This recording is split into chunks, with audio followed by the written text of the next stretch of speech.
बहुत समय पहले की बात है। हिमालय पर्वत की गुफाओं में एक आश्रित तपस्या कर रहे थे। वह शिव जी के परम भक्त थे। उनका जीवन केवल भक्ति, साधना और प्रेम से भरा था। एक दिन उन्होंने भोलेनाथ से एक विनती की, हे महादेव, मुझे एक ऐसी कथा सुनाइए जो मेरे हृदय में आपकी भक्ति और प्रेम को और गहरा कर दे।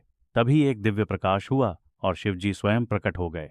उनके नेत्रों में करुणा थी और मुखमंडल पर अपार शांति। शिव बोले, हे राशे, सुनो एक कथा जो केवल प्रेम और भक्ति से जुड़ी है। बहुत पहले एक निर्धन शिकारी था।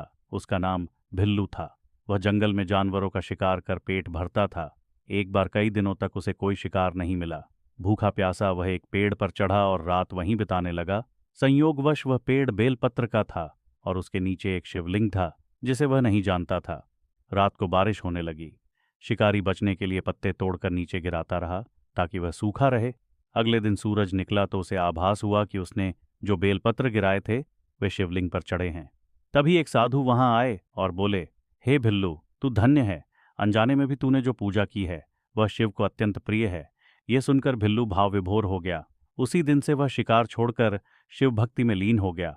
शिव जी मुस्कुराकर बोले, भक्ति का कोई नियम नहीं होता, प्रेम ही सबसे बड़ा नियम है। जब कोई प्रेम से मुझे पुकारता है तो मैं उसके समीप आ जाता हूँ। राशि की आंखों में अश्रु भर आए।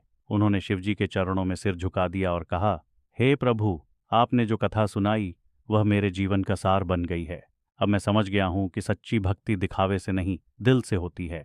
इस कथा से हमें यह सीख मिलती है कि शिवजी केवल विधि विधान नहीं बल्कि सच्चे मन से की गई भक्ति को स्वीकार करते हैं।